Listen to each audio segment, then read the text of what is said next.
출애굽기 32장과 33장을 살펴보면서 모세가 무엇을 위해서 기도했고 또 왜 기도했으며 어떻게 기도했는가라고 하는 이 부분을 우리는 살펴보았습니다. 이제는 하나님께서 이 모세의 기도를 들으시면서 응답하셔서 그가 요청한 바로 그 일을 그와 이스라엘 자손들에게 주시겠다고 하는 그 약속의 부분을 살펴보려고 하는 것입니다. 결론부터 말씀드리면 하나님이 교회에 긍휼과 자비를 베풀으셔서 하나님의 생명과 은혜와 복을 주신다라고 하는 그런 내용입니다. 결국 부흥이라고 하는 것은 하나님의 백성들의 기도를 응답하셔서 하나님의 영광과 힘과 능력을 나타내 주시는 일이기 때문에 그렇습니다. 그렇기 때문에 우리가 무엇을 기도해야 하며 무엇을 기도로 구해야 하는지를 이해하는 것이 매우 중요합니다. 오늘날 많은 사람들이 하나님 앞에 많은 기도를 드리고 있습니다. 그러나 정작 하나님께서 기뻐하는 기도, 하나님께서 원하는 기도가 무엇인지를 우리는 잊은 채 하나님 앞에 많은 기도의 탑을 쌓고 있는지도 모르겠습니다. 여러분, 하나님께서 우리 가운데 기도의 응답으로 우리 가운데 역사하시는 그 내용을 살피려면 우리는 사도행전 2장으로 나가봐야 될 것이죠. 우리가 무엇을 위해서 기도할 것인가, 무엇을 기대할 것인가, 사도행전 2장에서는 그 부분에 대해서 잘 우리 가운데 설명해 주고 있는 것을 보게 되죠. 우리 잘 아는 것처럼 사도행전 2장은 오순절 마가다락방에 성령님께서 강력하게 임하신 사건이라고 하는 것을 우리는 너무나 잘 알고 있습니다. 그런데 어떤 사람은요, 이 하나님의 놀라운 이 위대한 역사를, 반복적으로 일하는 하나님의 역사를 단 한 번으로 끝났다라고 그렇게 주장하는가 하면은, 그렇게 주장한 그 성경학자들, 신학자들의 그 의견을 의심하지도 않고 그대로 받아들이는 사람도 있습니다. 만약에 그것을 그렇게 주장하거나 그렇게 받아들인다면요, 하나님의 그 위대한 역사, 교회에 생명과 활력을 부어주시는 그 하나님의 역사를 인간의 작은 지혜로 제한해버린 것과 같다라고 하는 것을 우리는 결코 관가해서는 안 될 것입니다. 여러분, 사도행전 11장에도 보면요, 그러니까 사도행전 2장에만 단 한 번으로 그 일들이 끝났다면 사도행전에서는 반복해서 그런 역사가 기록되지 않았을 것입니다. 사도행전 11장에 가면 거기에 베드로가 고넬료의 집에 가서 복음을 증거하지요. 근데 그 고넬료의 집에 갔을 때도 사도행전 2장에서와 같은 그런 놀라운 하나님의 역사가 반복되어졌던 것을 볼 수가 있습니다. 사도행전 11장 15절에 보면 베드로가 이렇게 고백하죠. 처음 우리에게 하신 것 같이 바로 그 건속들에게, 바로 고넬료의 가족들에게 성령님께서 강력하게 임했다라고 그는 고백하고 있는 것을 볼 수 있습니다. 사도행전 4장을 보면요, 바로 2장에서 성령님께서 역사하신 그 일이 일어난 지 며칠 되지 않았을 때 바로 4장의 그 일들이 있거든요. 거기서 이제 그러니까 정치 지도자들이 또는 종교 지도자들이 다시는 예수 그리스도를 구주로 영접하는 것, 그리고 그것을 전하는 것, 그것을 엄격히 통제하는 그런 명령을 합니다. 그래서 그들이 모여서 함께 기도했을 때도 동일한 역사가 일어났던 것을 볼 수 있어요. 31절에 보면 비일기를 다음에 모이는 곳이 진동하더니 무리가 다 성령이 충만하여 담대히 하나님의 말씀을 전하니라. 예수 그리스도 이름으로 복음을 증거하지 못하도록 그렇게 명령을 받았어요. 그런데 그들이 모여서 기도했는데 성령이 강력하게 그들 가운데 역사하심으로 말미암아 그들이 담대하게 복음을 증거하는 자리로 그들이 나아갔다라고 하는 것이죠. 2장에서 사용되는 동일한 용어가 4장에서도 쓰여지고 있는 것을 보게 되어지는 것입니다. 이들은 지금 이미 성령 세례를 받은 자들이죠. 여러분, 성령 세례는 언제 받는 겁니까? 우리가 예수 그리스도를 구주로 영접하는 그때 우리는 성령 세례를 받습니다. 그러면 지금 여기서의 그 일은 성령 충만의 사건이에요. 여러분, 성령 충만은 두 가지로 나눌 수 있다고 그렇게 얘기를 했어요. 비로 말하면 가랑비와 같은 성령 충만이 있는가 하면 소낙비와 같은 성령 충만이 있다라고 그렇게 말씀했죠. 오순절날 일어났던 그 성령 충만은 소낙비와 같은 성령 충만입니다. 그리고 우리가 날마다 주님과 교제하고 주님의 은혜를 덧입는 것, 그것은 바로 가랑비와 같은 성령 충만이다, 그렇게 볼 수가 있어요. 그래서 우리는 성령 세례를 이미 받은 구원받은 하나님의 백성임에도 불구하고 날마다 우리가 기도해야 될 것은 성령의 그 기름 부음이 우리 가운데 부어지기를 위해서, 성령 충만을 위해서 우리는 계속해서 기도할 필요가 있다고 하는 것입니다. 바로 내 개인뿐 아니라 내 가정 가운데, 우리 오이코스 가운데, 우리 교회 가운데, 이 지역 가운데, 열방 가운데 성령님께서 충만하게 임하기를 위해서 우리는 지속적으로 기도할 필요가 있다고 하는 것이죠. 여러분, 성령 충만, 성령께서 물붓듯이 부어지는 그 사건의 주체는 누구입니까? 바로 하나님입니다. 하나님께서 부어주시는 것이죠. 그런데 그 부어주시는 주체는 하나님이시지만 그것을 유지하고 보존할 책임은 누구에게 있느냐? 바로 저와 여러분에게 있다고 하는 사실을 우리는 기억할 필요가 있습니다. 그러면 어떻게 하면 성령 충만한 것을 그걸 유지할 수 있을까? 어떻게 하면 쏟아버릴 수 있을까? 그것은 성령님을 근심케 하면, 성령님을 소몰케 하면 성령 충만은 쏟아져 버리는 겁니다. 반대로 그 성령 충만을 유지하는 것은 우리가 성령님께 민감하여 성령님을 근심하지 아니할 뿐 아니라 성령님께 민감해서 그분께서 말씀하신 그 성령님의 말씀을 순종하는 삶을 살아가는 것, 그것이 바로 성령 충만을 유지하는 비결이라고 하는 사실입니다. 그렇게 계속해서 성령 충만을 상태를 유지할 수 있는 것, 그것이 돼야만이 우리의 심령이 회복되어지는 것입니다. 우리 심령이 회복되어져야만이 바로 회복의 길로 가는 거예요. 여러분, 하나님의 부흥은 회복이 없이, 하나님의 부흥은 없다고 그랬죠. 하나님의 회복과 부흥은 그래서 동전의 양면처럼 나눌 수 없다고 그랬어요. 하나님의 부흥은 회복이 있은 다음에 하나님의 부흥이 있다라고 말씀을 드렸거든요. 근데 그 회복이 되어지려면, 교회가 회복되어지려면 가장 먼저 우리의 심령이 회복되어야 돼요. 근데 심령이 회복되어지려면 성령님께서 우리 가운데 충만하게 부어졌을 때만이 우리의 심령이, 우리의 속사람이 강건해질 수 있다고 하는 사실입니다. 하나님의 부흥이야말로 오늘 우리 이 시대에 가장 필요한 거 아니겠습니까? 하나님의 부흥이 정말로 우리 가운데 필요한 시대가 바로 이 시대인 것입니다. 우리 교회도 마찬가지고요, 우리 개인도 마찬가지고, 우리 가정도 마찬가지입니다. 지금 이 시점이 하나님의 부흥이 가장 필요할 때입니다. 왜 부흥을 갈망해야 된다고요? 하나님의 부흥 때에 하나님 나라가 가장 회복되어지고 가장 확장되어지기 때문에 그렇습니다. 하나님의 부흥은 결국은 하나님 나라와 관련이 있는 겁니다. 왜 오순절날 성령님께서 강력하게 임하셨습니까? 그것은 하나님 나라 때문에 그렇습니다. 하나님 나라는 언제 임했습니까?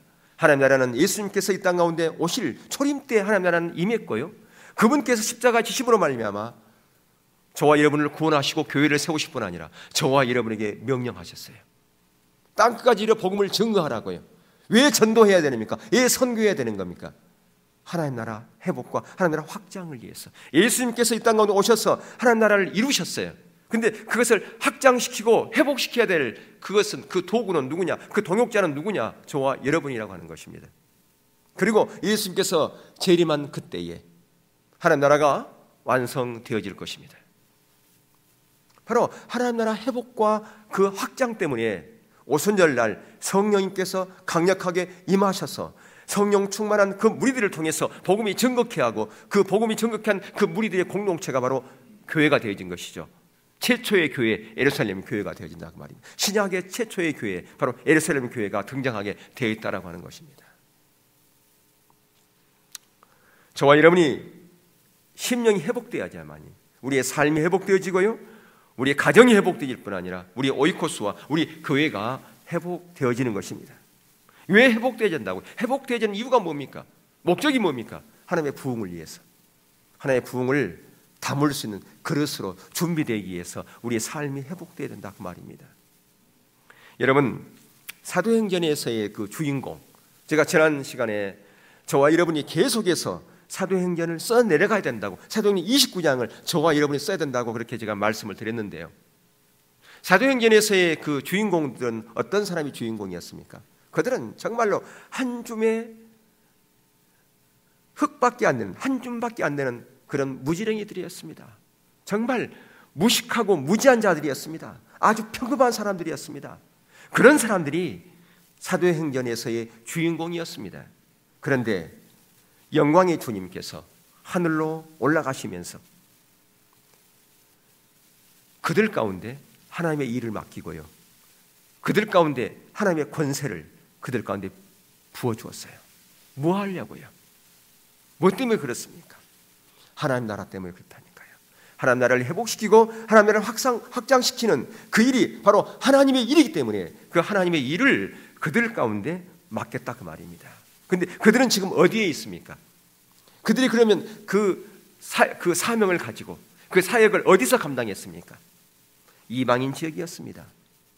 이교도 지역이었습니다. 예수님을 반대하고 예수님을 모르는, 그들을 핍박하는 그런 지역이었습니다.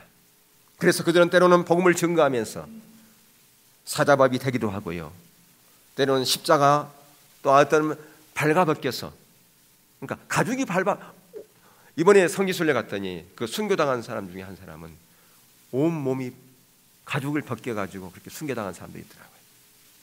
그러니까 우리가 상상할 수 없을 정도로 그런 핍박을 받은 그곳에서 그들의 사명을 감당했어요. 그들이 처한 상황은 정말 우리가 상상할 수 없을 정도로 정말 열악했습니다. 자신들을 반대하는, 적대시하는 그런 세상에서 그들의 사명을 감당했다 그 말입니다. 아주 불리한, 어려운 그런 상황이었습니다.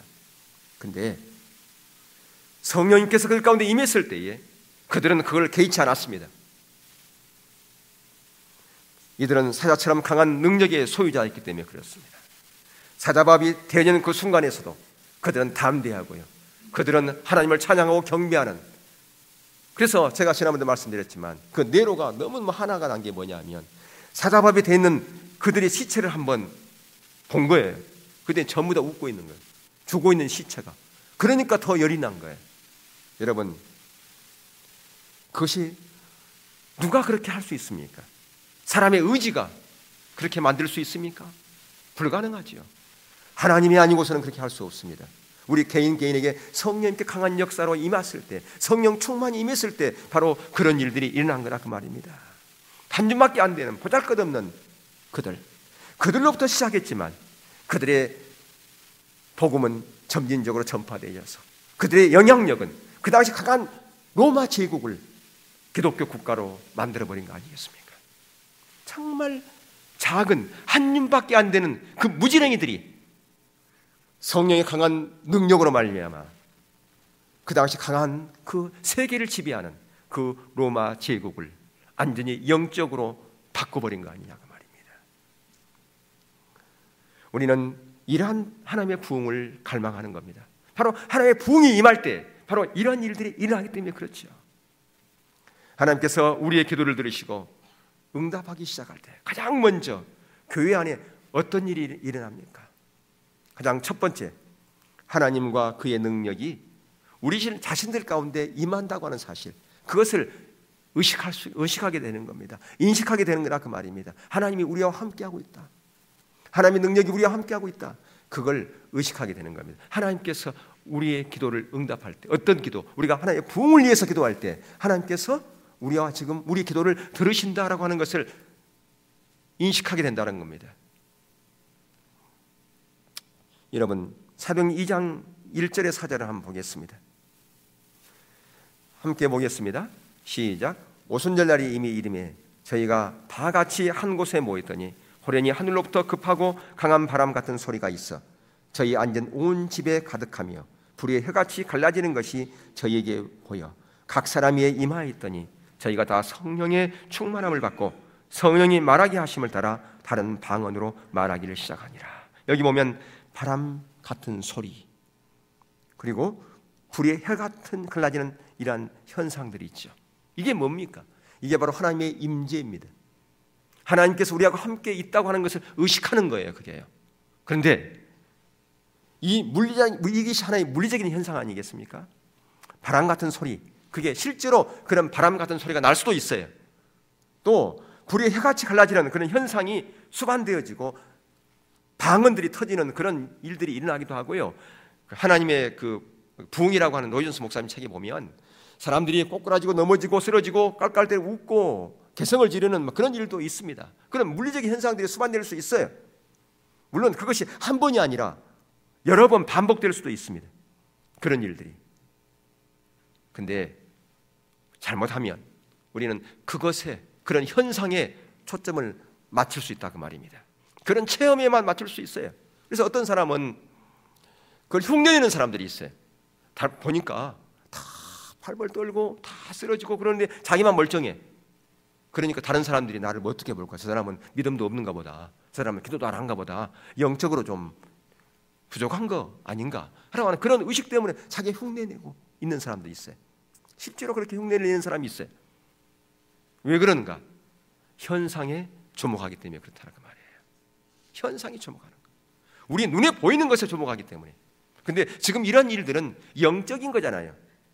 영적인 것으로 보지 못하고 육적인 것으로 보니까 이런 현상, 체험 이런 데에 관심을 갖고 거기에 초점을 맞추게 된다. 거기에 맞추면 안 된다라고 하는 겁니다. 그러나 이러한 체험들은 하나님의 이대한 일들이 일어날 때, 하나님과 성령이 임재하실 때 그것을 강조하기 위해서 그런 역사가 있을 수 있어요. 그걸 받아들여야 됩니다. 하나님의 임재할 때 그런 일이 있다. 그런데 그런 체험에 초점을 맞춰서는 안 된다라고 하는 것입니다. 교회의 이대한 인물들은 하나님의 부흥의 시기에 단순히 하나님을 믿는 자리에만 머물지 않았습니다. 그들은 거기에 그냥 머물러 있지 않았어요. 더 나아가 하나님이 실제로 그 자리로 다가오시는 것을 경험하였고요. 그것을 인식하고요. 그리고 그들은 자리를 박차고 나갔다라고 하는 것입니다. 거기에 그냥 머물러서는 안 됐지요. 지금 아까도 말씀 사도 바울 베드로가 그냥 그것만을 인식하고 여기가 좋사오니 그게 아니고 그들은 자리를 박차고 나갔다는 것을 볼 수 있어요. 정도와 규모는 다를지 모르지만 하나님의 부흥이 임할 때에, 부흥을 경험할 때에 항상 이런 일들이 반복되었다 그 말이죠. 그냥 거기만 머무는 것이 아니라 자리를 박차고 나갔다라고 하는 것이죠. 여러분, 하나님의 임재가 우리 가운데 함께하고 하나님께서 우리와 함께하고 있다는 것을 우리가 인식하게 되면 가장 먼저 어떤 일이 나느냐? 인식이 달라져요. 어떤 인식? 진리에 대한 인식, 하나님의 말씀에 대한 이 인식이 달라지는 겁니다. 이제까지만 하더라도 잘 믿어지지가 않았어요. 긴가민가 했어요. 근데 하나님의 말씀이 믿어지게 되는 겁니다. 신뢰하게 되는 겁니다. 그리고 그 약속을 붙잡고 기도하는 자리로 가게 되는 거죠. 그게 누가 하시는 것이냐? 성령님께서 하시는 일이라고 말이죠. 예수님이 십자가에 죽으신 후에 제자들의 모습을 한번 보실래요? 그들은 절망과 시리에 빠져 있었습니다. 특별히 베드로 보세요. 베드로는 예수님이 십자가 달려 죽으시고 난 이후에 그가 어디에 갑니까? 앞장서서 나 고기나 잡으러 갔겠다. 그리고 다른 제자들도 나도 예. 특별히 베드로가 더 시리에 빠졌을 거라고 생각을 합니다. 왜냐하면 그는 예수님에게 장담했지 않습니까? 다른 제자들이 다 예수님을 버리고 간다 할지라도 저만은 예입니다.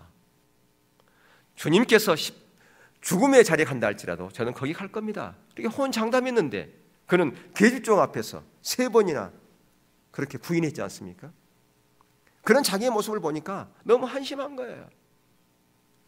그래서 어쩌면 그가 나 같은 자가 무슨 예수님의 제자라고 다시 옛날로 가야지, 그런 일도 모르겠습니다. 그랬던 베드로와 제자들이었어요. 그런데 사도행전 2장 이후에 그들의 모습은 달라졌습니다. 그들은 완전히 180도로 바뀌었어요. 그들의 모습이. 그들은 진정한 믿음을 가지고 예수 그리스도를 담대하게 증거했다 그 말입니다. 예수님을 부정했던 사람들, 또한 예수님을 핍박했던 사람들도 마찬가지예요. 성령께서 임한 이후에 그들이 변해가지고요, 예수 그리스도를 증거하는 그런 역사들이 일어났어요. 여러분, 다메섹에서 바울 보시겠습니까? 바울에게 임한 것도 성령님께서 강력하게 임하신 사건이에요. 그것도 하나님의 부흥이에요.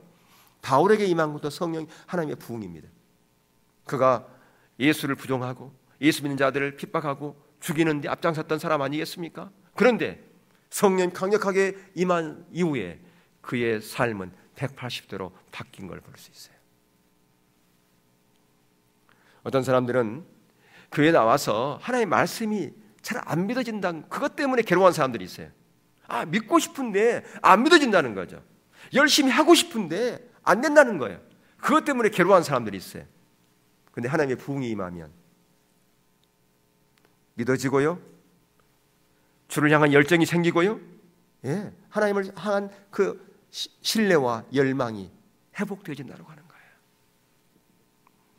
여러분, 이런 하나님의 부흥을 고대하고 있습니까? 기도하고 있습니까? 두 번째로 부흥이 임할 때 일어난 두 번째 일, 그게 바로 교회가 큰 기쁨과 찬양으로 가득 차게 된다라고 하는 겁니다. 자, 사도행전 2장 46절 47절을 한번 보겠는데요, 함께 보겠습니다. 시작. 날마다 마음을 같이하여 성전에 모이기를 힘쓰고 집에서 떡을 떼며 기쁨과 순전한 마음으로 음식을 먹고 하나님을 찬미하며 또 온 백성에게 칭송을 받으니 주께서 구원받는 사람을 날마다 더하게 하시니라. 바로 아름다운 교회의 모습, 하나님께서 회복시키시는 교회의 모습이 아니겠습니까? 주님께 큰 기쁨과 찬양을 돌릴 뿐 아니라 자신이 얻은 큰 구원과 새 생명을, 그것을 그냥 자기만 갖고 있기가 너무너무, 그거 가지고는 안 될 것 같아서 이것을 전하지 않고서는 견딜 수가 없어서 그들이 자리를 박차고 나아가는 거죠. 여러분, 이런 일들이요, 강요해서 되는 것입니까? 누가 하라고 해서 되는 것입니까? 아니라 그 말이에요. 여러분, 찬양과 경배도 마찬가지예요. 여러분, 찬양 경배 가사 하나에 여러분 마음을 실어서 하십시오. 아무리 외쳐도 그게 되어집니까? 안 되죠. 근데 성령님께서 이렇게 강력하게 임하시니까 자발적으로 누가 옆에서 말하지 않아도 큰 기쁨이 그에게 밀려들기 때문에 하나님을 찬양하는 자리, 기쁨으로 하나님을 찬양하는 자리로 가게 되었다고 말입니다. 근데 그 찬양을 한번 시작하면 우리 같으면, 여러분들 같으면 몇 곡 하고 끝냅니까? 좀 어느 정도 하면 실증도 하기도 하고 힘들잖아요. 그런데 끝나지가 않아요. 너무너무 기뻐서 계속 찬양이 나오고요, 그의 얼굴이 천사의 얼굴처럼 그렇게 아름답게 변해되는 거죠. 성령이 임하면요, 이렇게 개인뿐 아니라 우리 교회 공동체가 큰 기쁨과 찬양을 하는 그런 것으로 가득 찬다라고 하는 겁니다. 여러분, 이것이 그냥 피상적인 것으로 된 것입니다. 피상적인 그런 모습이 아니라 정말 속 안에서부터 자발적으로 이렇게 피어나오는 꽃처럼 그렇게 온 교회를, 또 아니면 다른 사람에게까지 그렇게 전파된다고 하는 것입니다. 성령의 능력이 인격체 전체를 하나게 비추기 때문에 그렇습니다. 말할 수 없는 그러한 영광스러운 즐거움으로 기뻐하는 자로 가게 되는 것이죠. 또한 이제까지는 불평하고 불만으로 가득 찼던 사람이 누가 옆에서 말하지 않았는데 감사가 넘친 거예요. 그냥 감사할 일들이 너무너무 많은 거야. 이것도 감사, 저것도 감사, 그냥 다 감사. 다른 사람 같으면 그게 감사할 일이 아닌데 그 사람은 감사하다는 거예요. 옆에서 이상하다, 야, 어떻게 그게 감사할 일이냐, 이해가 안 된다. 근데 자기는 감사하다는 거예요. 왜 그래요? 보는 시각이 영적으로 바뀌었기 때문에 감사하게 넘치는 거죠. 하나님의 부흥이 임하면 성도들이 또한 모이기에 힘쓴 겁니다. 여러분, 성경에 보면 모이기에 힘쓰라고 돼 있던가요? 아니면 모이기를 파라고 돼 있던가요? 성경에 모이기에 힘쓰라고 돼 있어요. 그런데 성령께서 강하게 임하면, 하나님의 부흥이 임하면 자발적으로 모인다 그 말입니다. 누가 말하지 않아도 모입니다. 근데 밤에 모였던 사람들이 한두 명이 아니라 여러 사람이 모여가지고 찬양과 경배를 드리고 기도를 하는데 그게 언제까지 가느냐? 새벽까지. 그러면 여러분 그게 며칠이나 갈 겁니까? 많이 가면 3일, 일주일? 아니에요. 그게 그냥 한 달, 두 달 계속 단기간으로 끝나는 것이 아니라 아주 오랫동안 지속되어진다 그 말입니다. 하나님의 부흥이 임할 때 항상 그래 왔어요. 기독교의 역사에 하나님의 부흥이 임할 때 이런 일들이 너무너무 많았습니다. 그래서 그것이 하나의 전통으로 그렇게 굳어져 버리는 그런 일들이 있을 거예요. 마지막 세 번째, 부흥이 임할 때 일어나는 그 일들은 하나님 나라가 회복되어지고 확장되어지는 겁니다. 아까도 말씀드렸지만 결국 하나님의 부흥은 뭐 때문에 임하는 거라고요? 하나님 나라 때문에. 하나님 나라가 회복되어지고 하나님 나라가 확장되어지는 것, 그것 때문에 하나님의 부흥이 임한 거라고 말이죠. 즉 수많은 불신자들이 교회로 나오게 된다. 자, 아까 읽었던 사도행전 2장 47절만 한번 읽겠습니다. 시작. 하나님을 찬미하며 또 온 백성에게 칭송을 받으니 주께서 구원받는 사람을 날마다 더하게 하시니라. 성령님의 은혜로 성도들의 삶의 모습이 변화되어지니까 그 모습을 보고 불신자들이 주께로 더해지는 역사가 일어났다 그 말이죠. 그런데 부흥 때에 보면요, 불신자들이 교회에 오고 싶다고 해가지고 그냥 오게 하지 않았어요. 하나의 부흥 때는요, 너무나 많은 사람들이 교회로 오겠다고 하니까 뭐 했느냐? 테스트를 거쳤습니다. 성경 공부시키고요. 그렇게 해가지고 시험 봐서 합격한 사람만 교회 일원으로 받아들였어요. 여러분, 우리 같으면 어떻게 해요? 지금 이 시대 같으면 어떻게 하겠습니까? 만약 그렇게 하면 오겠어요? 안 오지요. 근데 하나님의 부흥 때는 서로 교회 일원이 되고자 경쟁을 했다 그 말이에요. 그러니까 앞다퉈서 성경 공부하고 암송할 거 암송하고 그 패스에 합격하려고, 시험에 합격하려고 공부했다는 거죠. 하나님의 부흥 때가 되면 이런 일이 있었어요. 여러분 너무 신나겠죠? 하나님의 부흥이 임하면. 그렇지 않을까요? 예. 예전에는 교회 가자, 제발 좀 교회 가자 그래도 안 가. 그런데 제발 나 좀 교회 좀 데리고 가면 안 돼? 근데 그 시험 거쳐야 되는데 나는 시험 안 거치고 하면 안 될까? 그러니까 내가 오라 그럴 때 진즉 왔지, 오면 그런 일이 없지, 그럴 거 아니겠어요? 예. 너무 신나겠죠, 그죠? 예.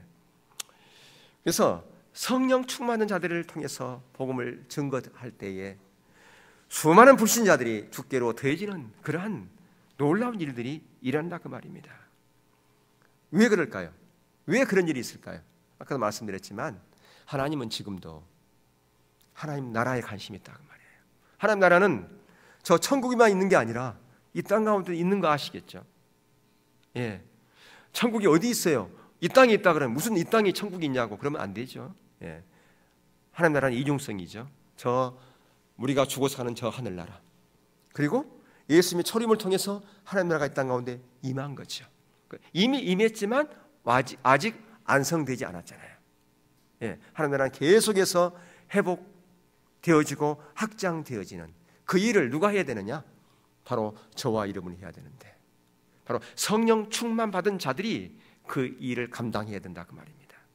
비록 보잘것도 없고 한 줌밖에 안 되는 그런 사람이라 할지라도 성령의 충만함 가운데서 복음을 증거하면 바로 하나님의 놀라운 역사가 일어난다고 하는 것을 우리는 보게 되어지는 것이죠. 베드로 사도를 예를 들면요, 베드로 사도는 몇 주만 하더라도 자기 목숨 보존하려고 계집종 앞에서 예수님을 맹세하면서 저주하면서 부정했던 사람이었습니다. 그렇게 겁쟁이였어요.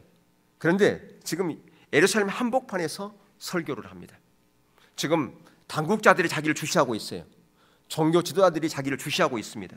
그런데 그것을 알면서도 꺾임없이 복음을 증거하는 것을 보게 되죠. 한번 볼까요? 사도행전 2장 23절 거기 시작. 그가 하나님의 정하신 뜻과 미리 아신 대로 내어준 바 되었거늘 너희가 법 없는 자들의 손을 빌어 못 박아 죽였으나 3장 13절부터 15절 시작.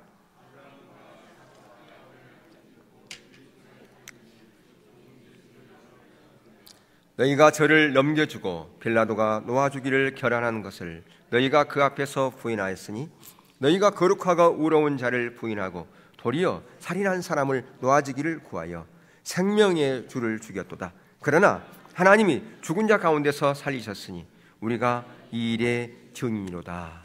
아멘. 지금 보면요, 이 말씀을 보면 베드로가 이 말씀을 증거하는데 공격을 하는 것 같아요. 누구를 향해서요?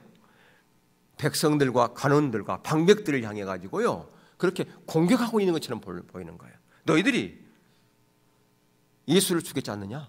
근데 그 예수님이 우리가 기다리는 메시아야. 하나님의 아들이야. 하나님이야. 너희들이 지금 큰 잘못을 범한 거야. 지금 그렇게 공격을 남을 하고 있는 것처럼 보인다 그 말이에요. 왜 그럴까요? 그들이 더 이상 두려운 존재가 아니기 때문에. 이제는 겁쟁이가 아니었어요. 얼마 전만 하더라도요, 그는 계집종 앞에서도 두려웠어요. 자기 목숨 보존하려고. 근데 이제 완전히 상황이 바뀐 겁니다. 우리의 온 세상도 마찬가지예요. 세상 가운데 우리가 때로는 여러 가지 두려운 일들이 있을 수 있어요. 겁을 내는 것도 있을 수 있어요. 근데 지금 담대하게 부활의 예수 그리스도를 증거하는 그런 자리로, 진리를 선포하는 자리로 지금 베드로가 나가고 있는 것을 봅니다. 다시 말하면 참담 진리인 십자가의 복음으로, 참된 복음으로 지금 베드로가 무장되어 있다 그 말입니다. 그가 참된 복음으로 무장되어졌을 때에 그의 삶이 회복되어지고 그의 예배가 회복되어지고 찬양 경배가 회복되어지고 교회라고 하는 것이 세상으로부터 지탄받는 그런 공동체가 아니라 세상에 영향력을 행사하고 세상 가운데 담대하게 너희들 이렇게 하게 하면 너희들 망한다 라고 얘기했을 때 그들이 그것을 받아들이는 그러한 일들이 일어난 것이죠. 여러분, 아무리 깨끗한 물이라 할지라도요, 한 곳에 고여 있으면, 흐르지 않으면 썩기 마련입니다. 우리가 세상 가운데 나가지 않으면, 세상 가운데 우리의 생명을, 그러니까 내 생명이 아니라 예수 그리스도의 생명을 흘려보내지 않으면 우리는 정체될 수밖에 없고요, 우리의 심령은 말라버릴 수밖에 없어요. 이런 물은요, 샘물은 계속해서 먹지 않으면 그 샘은 마릅니다. 샘물을 계속해서 마셔야만이 그 샘물이 계속해서 그 생수를 공급한다 그 말이죠. 아무리 우리가 예수 그리스도로 통해서 구원받고 새로운 생명이 되었다 할지라도 여기가 좁사오니 그러면 썩게 되어 있습니다. 마르게 되어 있다 그 말입니다. 세상에 가심을 갖고 나가면 성령님께서 뒷받침하고요, 성령께서 역사하게 되어 있습니다. 사람들은 죄를 깊이 깨닫고 그들의 마음이 낮아져서 비탄과 두려움과 무서움을 사로잡게 되어 있어요. 실제로 베드로가 그렇게 복음을 증거할 때에 어떤 일이 일어났습니까? 형제들아 우리가 어찌할꼬, 형제들아 우리가 어찌할꼬. 예, 그들이 그렇게 애쳤어요. 영혼의 고통으로 몸부림치고 죄를 깊이 깨닫고 그들이 회개하고 괴로워했다 그 말입니다. 죄를 깨닫고 회개하며 구원받는 그런 일들이 한두 명이 아니라 하루에 3,000명, 하루에 5,000명 그렇게 그들이 회심하는 그런 역사가 있었던 것을 보게 되어지죠. 이처럼 부흥이 일어나면 성령의 역사가 전반적인 모든 사회에 침투하게 되어 있습니다. 그래서 사회 전반 부분을 바뀌어버리는 거죠. 그러니까 영적인 분위기가 바뀌어버리는 거죠. 그들의 삶의 부분이 바뀌어버리는 거죠. 그러니까 도덕적인 부분에서 완전히 바뀌는 겁니다. 정화되는 거다 그 말입니다. 세상이 정화되는 거다 그 말입니다. 그게 바로 빛과 소금의 역할이라 그렇게 말할 수가 있을 것입니다. 실제로요, 그런 일들이 있었죠. 여러분, 올해 들어와가지고 뭐 담배값 오르니까 뭐 담배 끊고 그런 말 할 필요가 없어요. 성령께서 임하시면 담배 냄새 맡아 구역질이 나고요. 예, 술 한 잔 먹어도 쓰러져 버리는 그런 일들이 있고요. 150년 전에 영국 북아일랜드에서 있었던 얘기를 소개해드리면요, 하나님의 부흥이 거기에 임했어요. 그래서 사람들이 다 집회 장소로 가는 겁니다. 근데 이 술집 주인이 사람들이 하도 안 오는 거예요. 이야, 세상에 어떻게 이런 일이 다 있나. 그러니까 음식 만들어 놓고 다 했는데 이건 뭐 하루 이틀도 아니고 하루는 이게 무슨 일인가 한번 내가 가봐야 되겠다 그러면서 그 집회 장소로 그가 갔던 거예요. 가가지고 어떤 일이 났습니까? 그가 회심해가지고요 전도자로 바뀌어버려 신학을 공부하게 됐어요. 그래서 자기 술집을 뭘로 했느냐? 교회로 바꾼 거예요. 거기서 목회하는 거예요. 이런 일이 생겼다 그 말이에요. 실제로 있었던 일들이죠.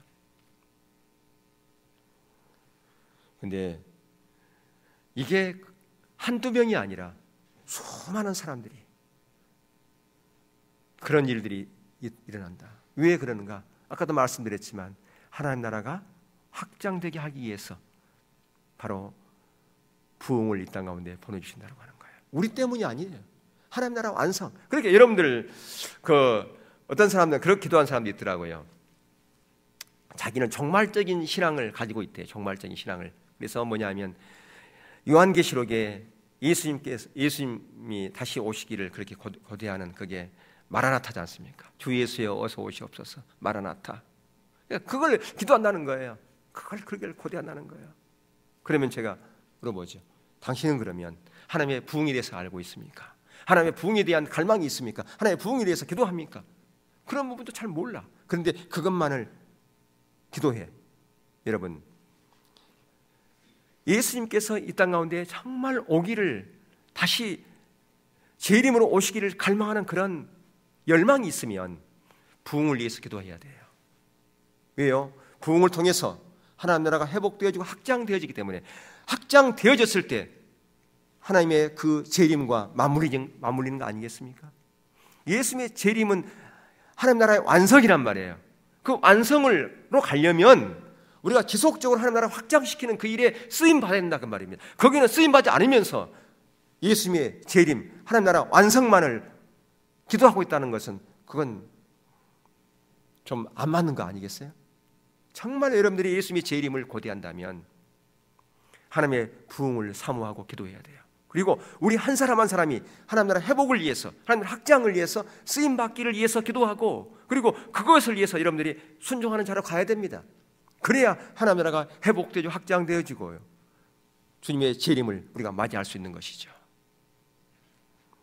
여러분, 그렇기 때문에 이 하나님의 부흥이 임할 때 교회가요 질적으로 성장할 뿐 아니라 양적으로도 성장했어요. 특별히 하나님의 부흥은 여러분 강조했지만 아주 침체기 때, 빈사 상태일 때, 그때 항상 임했어요. 뭐 때문에? 누구 때문에? 우리 때문이 아니라 그분의 이름 때문에, 질투라고 하는 그분의 이름 때문에, 그분의 이름을 회복시키기 위해서, 그분의 영광을 위해서, 땅에 떨어진 그분의 이름을 다시 회복시키기 위해서, 저와 여러분을 통해서 하나님의 이름이 땅에 떨어져 있는데 떨어진 그 하나님의 이름을 다시 회복시키기 위한 하나님의 질투 때문에 그분께서 임하신 사건이 바로 하나님의 부흥이라는 그 말이에요. 그래서 빈사 상태에 있는 그 교회를 다시 회복시키고요, 빈사 상태에서 헤어나지 못하고 있는 하나님의 백성들을 다시 깨우고 이렇게 세워서 하나님 나라를 회복시키고 확장하는 그 자리로 가게 했다 그 말입니다. 그게 바로 하나님의 부흥이었어요. 하나님의 부흥 때에 바로 그런 일들이 있었습니다. 그렇기 때문에 저와 여러분들이 뭐 해야 되느냐? 기도해야 돼요. 무엇을 위해서? 하나님의 부흥을 위해서. 하나님의 부흥을 위해서 제가 쓰임받는 그런 도구가 되기를 원합니다. 그러기 위해서는 내 심령이 먼저 회복돼야 됩니다. 성령님 저에게 충만하게 임해 주세요. 그러려면 먼저 성령을 근심케 하지 말아야 돼요. 성령님께 민감한 자로 가야 돼요. 성령님께서 말씀하시면 순종하는 자로 가야 돼요. 어느 자리가 성령님께서 나에게 임하시는 자리인가? 여러분 다 알 거예요. 주님과 친밀함으로 나가는 자리가 어디인가 여러분들 알 겁니다. 그것을 구하고요, 그것을 위해서 여러분들이 행동으로 옮겨야 됩니다. 행동으로 옮기지 아니하고 나도 그거 사모하는데, 그래 가야 되는데 아무리 그렇게 사모하고 열망해도 한 걸음을 내딛지 않으면 어떤 일도 일어나지 않습니다. 어떤 하나님의 역사도 일어나지 않습니다. 하나님은 우리에게 자유의지를 줬기 때문에 하나님의 주권과 하나님의 우리의 자유의지는 같이 가는 것이죠. 예, 하나님께서 우리를 주권적 우리를 구원하셨어요. 그러나 이 성령 충만한 자리, 하나님의 역사의 그 주인공으로 하는 자리, 그것을 우리를 초청했을 때에 내가 삶을 조정하고 어떠한 대가가 지불된다 할지라도 이것이 하나님의 길이기 때문에 내가 이렇게 가리라. 그리고 한 걸음을 내딛는 그 자리에 하나님이 역사하지. 가긴 가야 되는데, 그게 좋은 자리인데 하나님 내 가기를 갈망해요. 그것은 마치 감나무 밑에서 감 떨어지기를 바라고 입 벌리고 있는 것과 똑같은 거라 그 말이에요. 우리에게는 자유의지가 있습니다. 우리를 로봇으로 만들지 않았습니다. 근데 그런 자리로 가려면 대가 지불 없이는 안 돼요. 가감하게 대가를 지불해야 돼요. 내가 추구하는 거, 내가 좋아하는 거, 때로는 그거 잘라내야 돼요. 그래야 내가 그 자리로 가지. 여전히 그거 추구하고 그 있는 그 자리에서 하나님의 역사가 임하기를 바라는 것은 그건 성경 비성경적이다 그 말이에요. 오늘날 많은 사람들이요, 그냥 있는 자리 그대로 있으면서 그걸 유지하면서 하나님의 뒷받침 받기를 원하는 사람이 너무 많아요. 그 불가능한데, 있을 수 없는 일인데 그렇게 하는 사람들이 있어요. 안 된다는 거죠. 여러분들이 하나님의 역사에 동참하려면, 하나님의 부흥을 갈망하고 있다면 여러분들이 한 발을 내딛으십시오. 때로는 대가 지불이 있어야 돼요. 삶을 조정해야 돼요. 지금 우리 하나님의 경험하는 사람 오후에 그런 부분을 지금 다루고 있죠. 예.